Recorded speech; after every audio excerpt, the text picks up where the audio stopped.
جب فتنہ دجال کے لیے فضا پوری سازگار ہو جائے گی، آخر اس وقت کا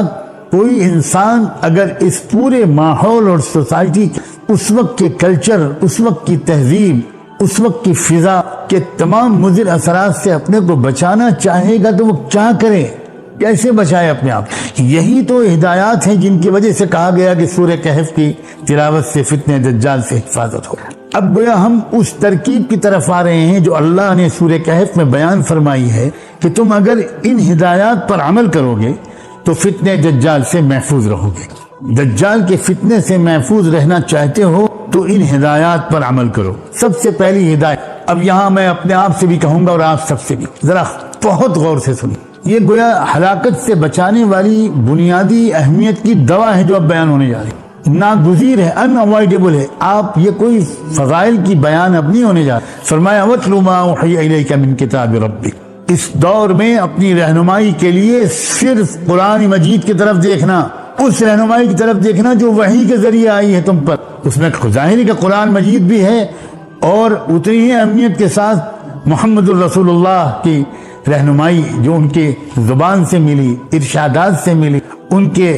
عمل سے ملی، ان کی زندگی سے ملی، آپ کی سیرت، آپ کی سنت، آپ کی احادیث اور قرآن، یہ سب وحی ہے۔ تو فرمایا کہ دیکھو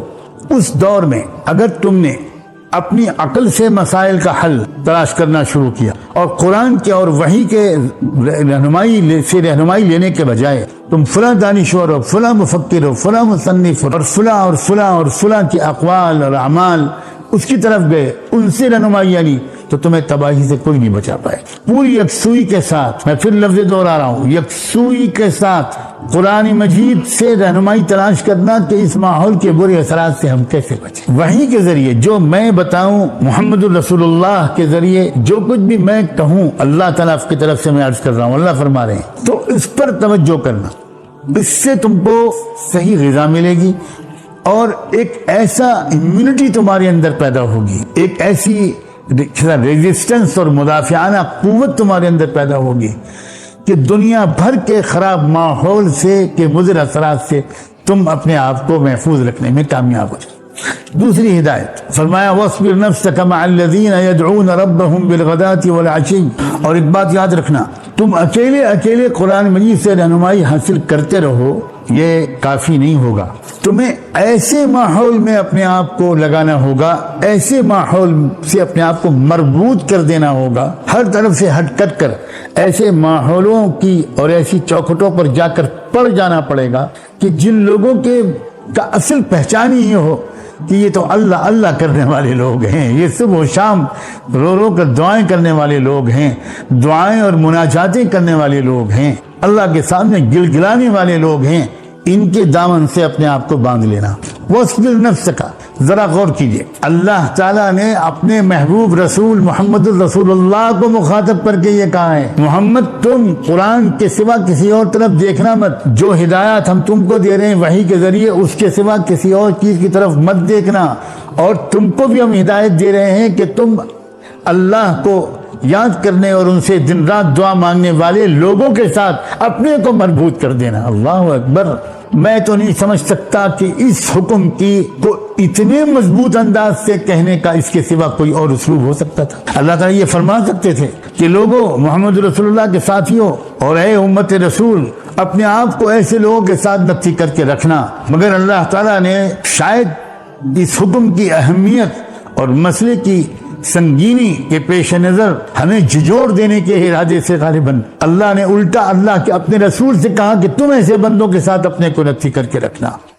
اور کوئی بات تعریف کرنے والوں کو بھی نہیں ملے گی اور کوئی بات تنقید اور نفس نکالنے والوں کو بھی نہیں ملے گی۔ یہ پہچان ہوتی ہے گروہوں کی، کچھ طبقات کی کچھ پہچانیں ہوتی ہیں۔ اللہ تعالیٰ فرما رہے ہیں کہ فتنہ دجال سے حفاظت میں اگر تم کو حفاظت میں رہنا ہے تو تم کو ایسے ماحول سے اپنے آپ کو جوڑنا چاہیے، ایسے بندوں سے میرے جوڑنا چاہیے، کس کتاب پر کس علم پر تم کو بہت زیادہ یکسوئی کے ساتھ غور کرنا چاہیے۔ تم دنیا بھر کی خبریں پڑھتے رہو، اخبارات پڑھتے رہو، علوم پڑھتے رہو، سائنسز پڑھتے رہو، تم دنیا بھر کے میڈیا پر نظر رکھو اور تم اپنے آپ کو بڑے قابل سمجھو اور یہ کہو کہ بس مجھے کسی کی ضرورت نہیں ہے، میں اپنی لائبریری میں بیٹھ کر پڑھتا رہوں گا، انٹرنیٹ سے سارے مسائل کا حل معلوم کرتا رہوں گا،